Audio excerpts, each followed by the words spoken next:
Listen up, boys and girls. If you're a Mug Club subscriber, you should be watching this show on Mug Club on Locals and not Rumble. Click the link in the description below to go there and watch the full episode without interruption. And if you're only watching on Rumble, subscribe now and get twice as much of me like my wife does in Crowder's show and a lot more. Thank you.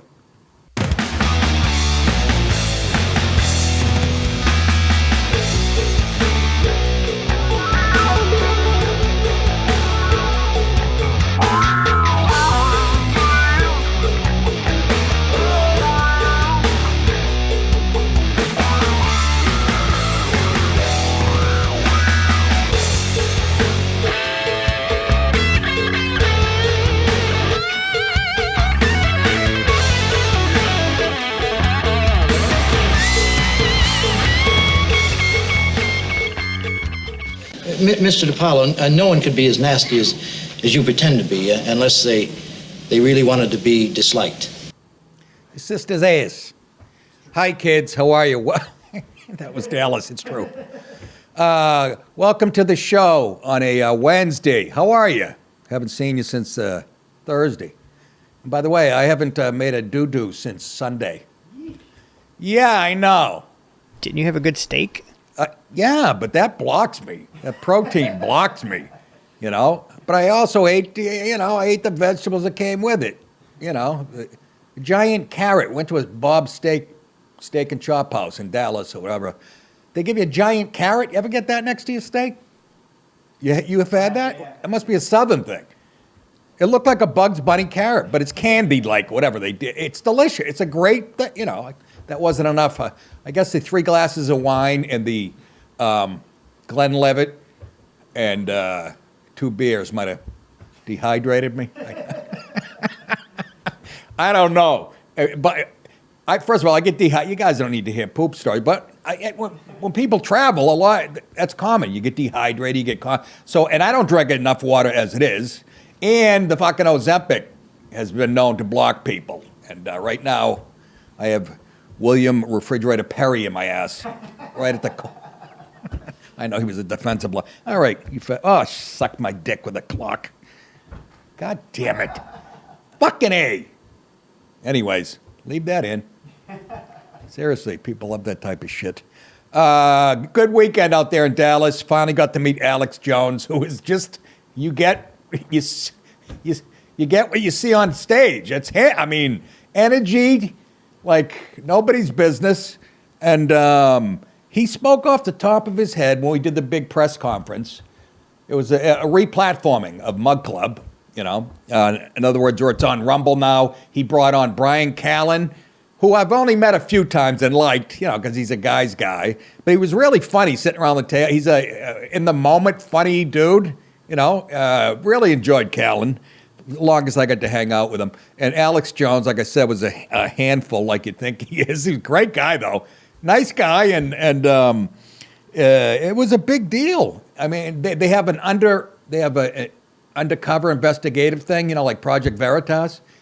He's got guys doing that now on Mug Club, and the Hodge Twins are joining us, and like I said, Alex Jones, of course, the white whale, and and Callen's podcast is moving over. It's a whole bunch of shit. It's he's putting together. We did Alex Jones' show after, and we all did a minute or two on it. Well, me and Steven went on for like 5 minutes, and I made the reference that the team Steven's putting together is like the 1970s Raiders, bunch of misfits, who don't play well with others and just win. Okay. Alex liked that. And then he said, get off the... Alex kept going to me, all right, tell me, give me some jokes, which isn't how it works. And of course, I'm like, it's Alex Jones show. I got to come up with the fucking edgiest shit. Not come up with. I'm trying to remember you guys see me here when I can never remember my stand-up. Crowder can literally do my albums, all of them verbatim. It's insane how good a memory he has. So I come up with a couple of bits that I'm sure rankled some people out there. One about throwing a shoe at Obama's head. That joke I did, whatever. They threw it at Bush. He said, I'd never throw a shoe at Obama's head unless it needed shining.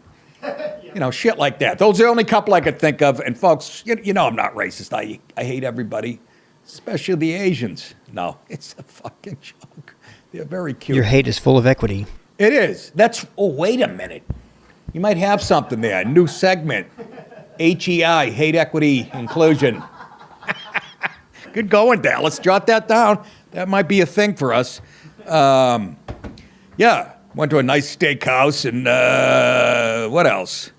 Oh, last night we land where I'd say 12 feet. I'm not shitting you.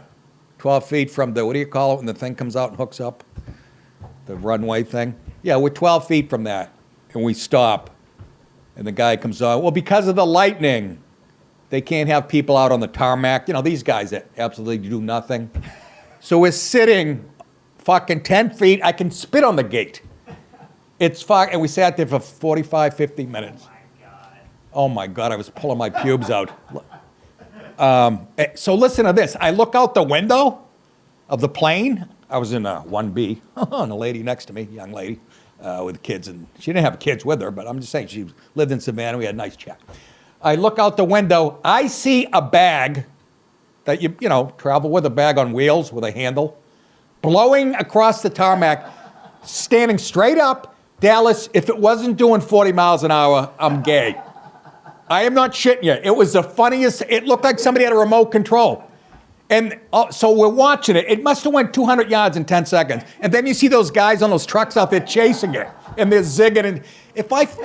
And the woman said next to me, if you filmed that, that would have went viral. And it was the funniest image. It was the creepiest fucking.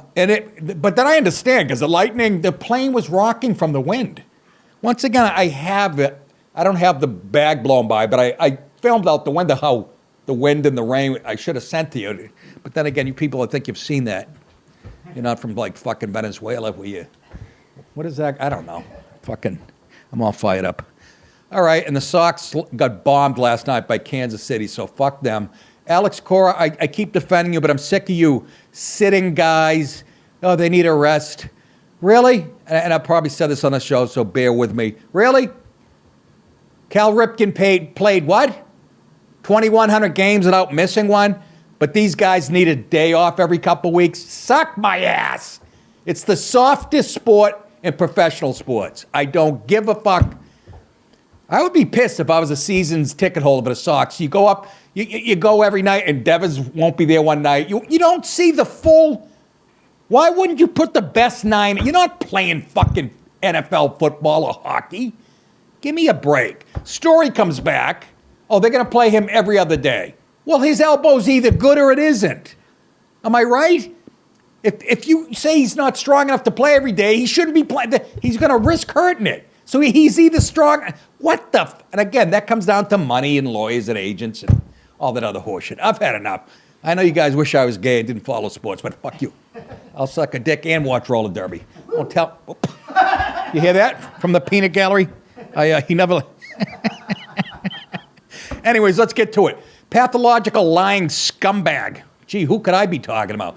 2-year-old New York Times stories are receiving renewed attention because they appear to question the independence of the Justice Department under President Joe Biden. What are we doing? What's going on right now? Well, you're lying. Really? 2-year-old stories? That's what President Joe, of course, the New York Times. Yeah, we filed one from 2 years ago. And President Joe Biden famously claimed in June that Americans should trust independence of the DOJ because he himself is honest. Here he is, crapping his diaper. You're lying. And you're a piece of shit. I fucking hate this guy. Hope he passes out.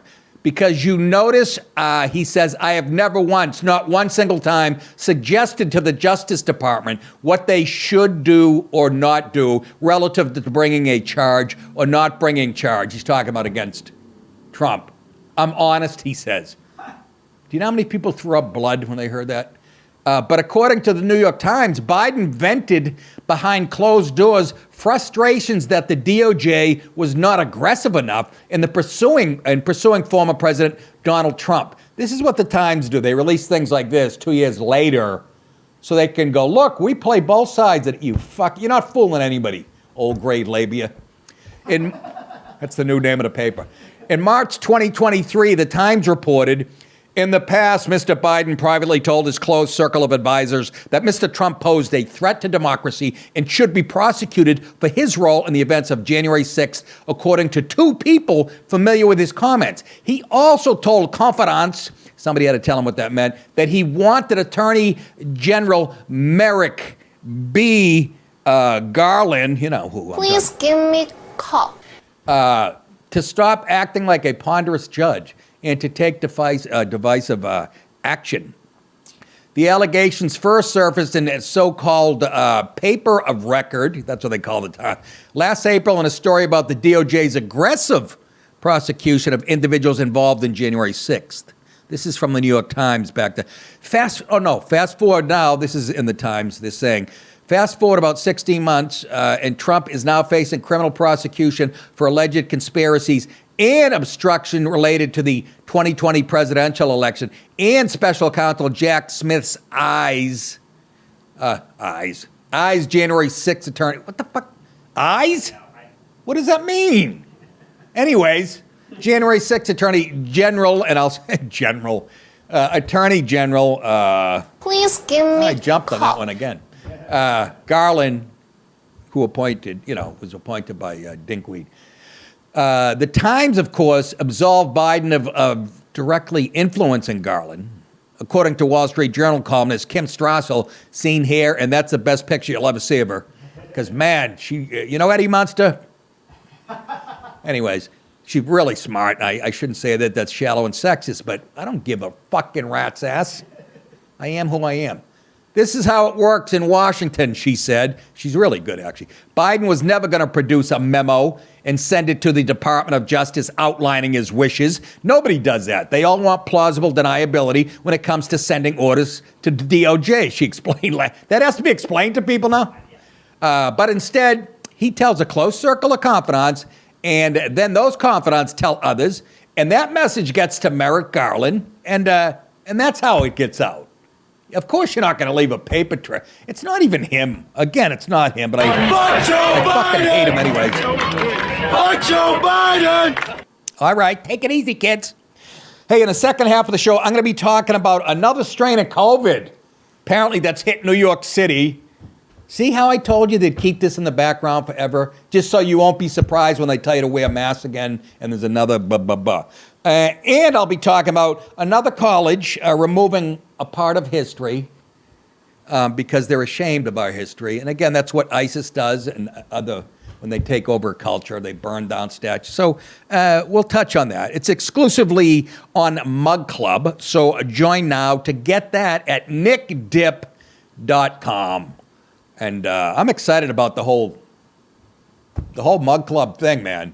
Hey, boys and girls, head over to nickdip.com to get exclusive hats, T-shirts, hoodies, and more. It's yet another way for you to support the show and look sexy at the same time. You can also get signed copies of my previous specials and all of the Nicka shirts. Just go to nickdip.com and click on store. Again, that's nickdip.com, click on store. Thank you guys so much. See you soon. That's like he's putting together the Oakland Raiders of the 70s. I'd like to be Jack Tatum or George Atkinson. Who are those guys? Well, Tatum you know about. He was the most vicious, strong safety in the history of the NFL, paralyzed a few players and never apologized in Oakland fashion.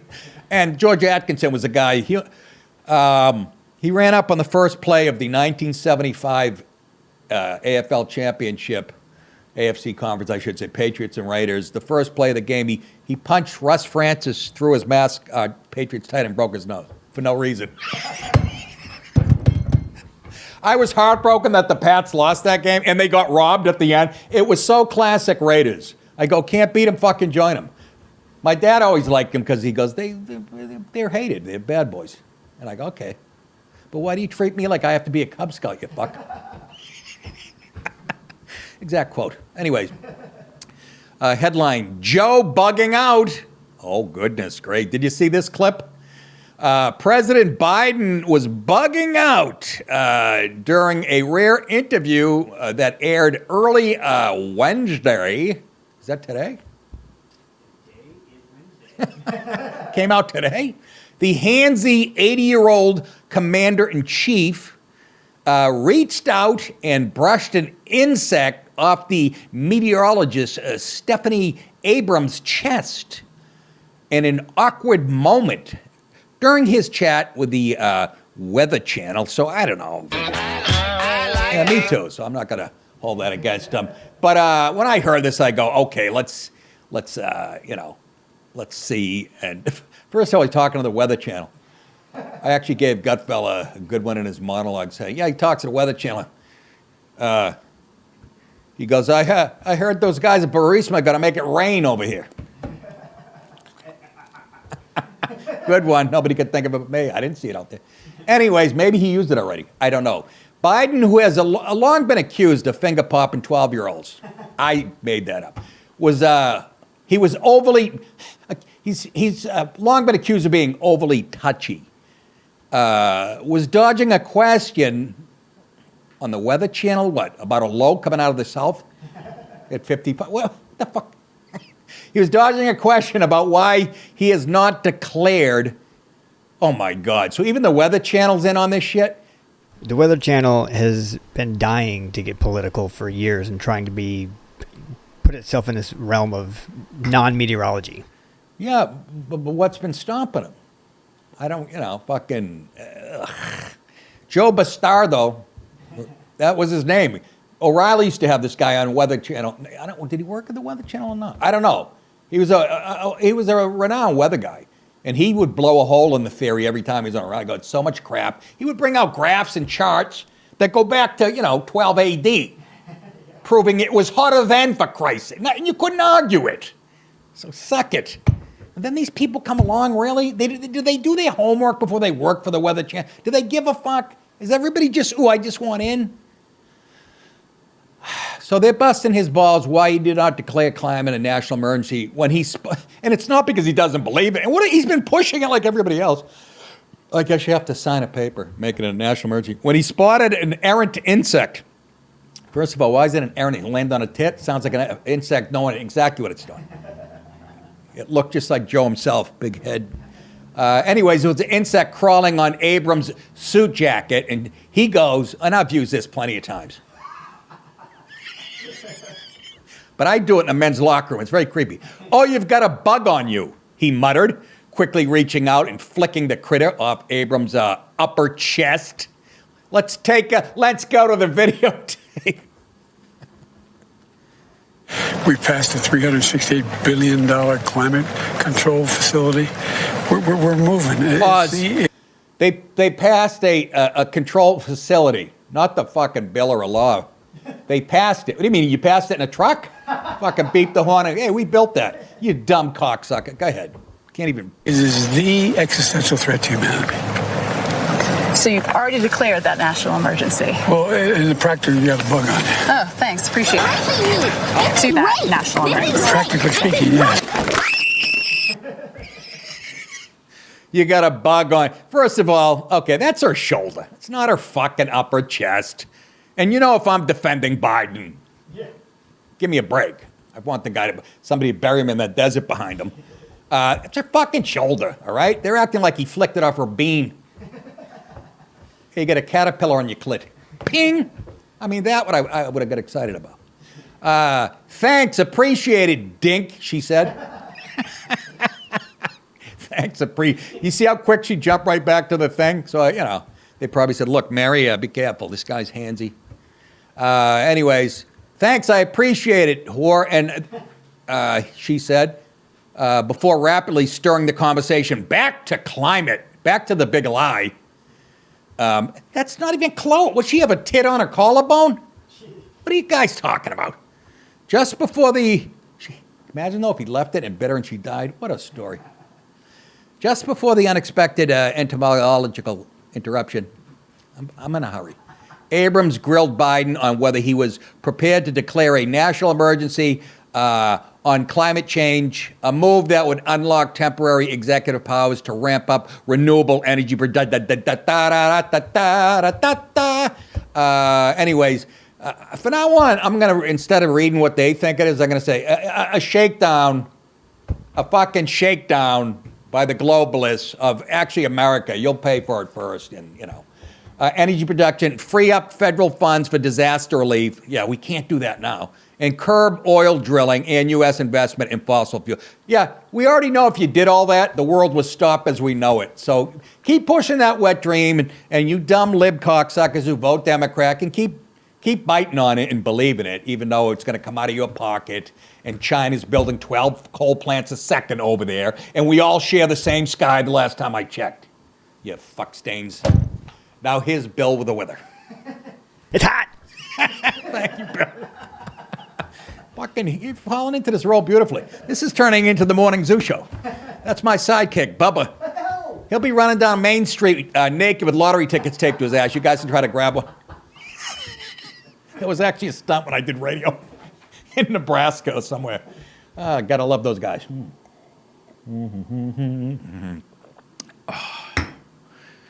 I'm still full. Yeah, I'm worried, man.